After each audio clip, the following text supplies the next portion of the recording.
back in the Garden State where I grew up. So I couldn't be happier. Getting ready to watch the Yankees games and hear what news you have for us. Hell yeah. Of course, just as I'm about to start, now the sun decides to glare on the side of my face. It was fine 20 minutes ago. But you know what? You get bitten by 50 mosquitoes. Oh, thank you. That's the lovely Jersey spirit. Yes, there we go. Pickup dates. I really only have two. One of them is very significant off the field, and one of them is really just a rumor. So without further ado, let's get into that first one.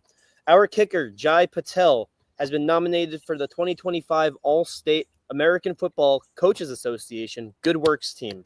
So in short, he's putting in good work for the community, putting in good work for Jersey, for the Rutgers community, and making an impact to those around him. Jai, congratulations. We'd love to have you on the show to talk more about it and give you a platform to express what exactly it is that you're doing off the field. All right, well, hold on a second. This award that you're talking about, this award for, what is it, Goodwill? Good works. All right, here's what I care about. The Heisman Trophy, All-American honors, and the national championship.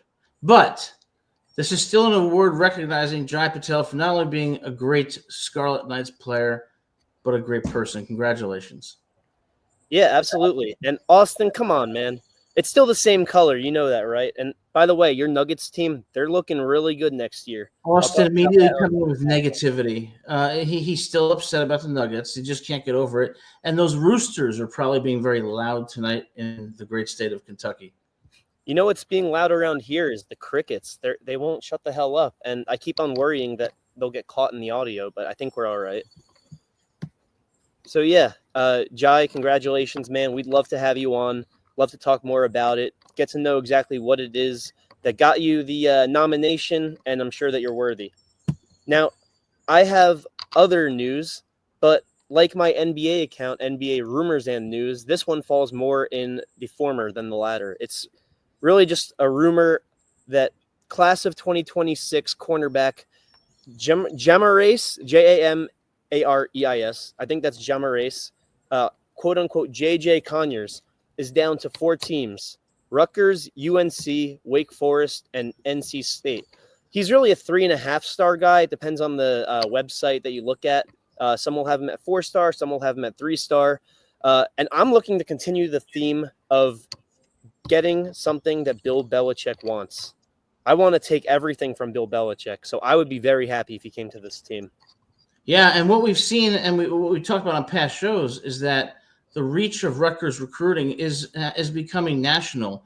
You know, a star from Georgia, Pennsylvania, Michigan, North Carolina especially. So we've made inroads in a lot of these states, and it's because of Coach Schiano, his staff, and the message they are sending to these kids, which is, we're going to develop you, you're going to get playing time, you're going to have a shot at the NFL, but you're also going to get a great education and have a great life. 100%. Continuing that theme of diving into the Mid-East section of America's schools to compete with these universities. So like I said, 3.5-star. He's a top 60 corner in the nation, which is projecting him as an above average number 1 corner, or if he decided to go to one of the best schools in the nation, he'd be the 2nd or 3rd best. So it's really up to him. Do you want to be in a system, or do you want to have a chance to be the system and be one of the guys for us going forward? From Riverview, Florida. So the fact that he's looking at that Mid-East section really, and Southeast, but then he's also looking at Rutgers. Like I said with Jalen, or Jared Smith, sorry, when he was looking at us and then Georgia Tech, Auburn, like, I think a lot of people would be like, oh, well, Rutgers isn't going to get him. But to me, Rutgers being in the mix means that we have a good chance to get him, because if we were just a ridiculous other school, we would have already been selected as not to be going to. So I think you're exactly right. And I think it raises a point that a lot of people don't talk about, which is, when we think of these top recruits, people often think, oh, they're going to go to Ohio State, or they're going to go to Michigan. I don't think from their perspective, they sit there and say, oh, this team is ranked here and I'm going to go there. I think where they go is where they feel that chemistry, where they feel that personal connection.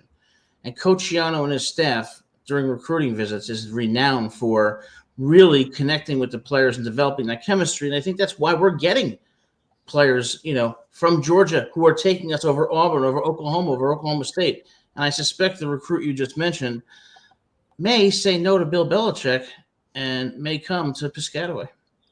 Yeah, and I mean, NC State, formidable, I guess you could say at best. Wake Forest, on the rise, but still not very good.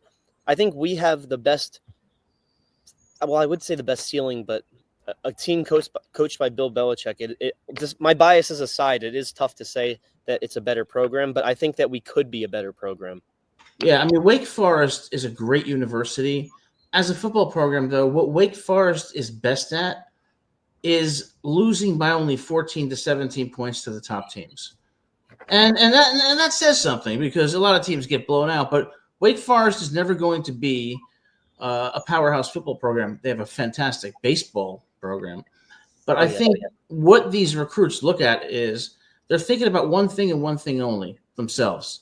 How am I going to become a better person and a better player and have better opportunities in the NFL and in life based on the university I go to? And I think Rutgers, with their, excellent educational pedigree and with a program and a culture that is really developing in these kids the values of accountability, overcoming adversity, learning from failure, and striving to be a playoff team, it does offer the whole package.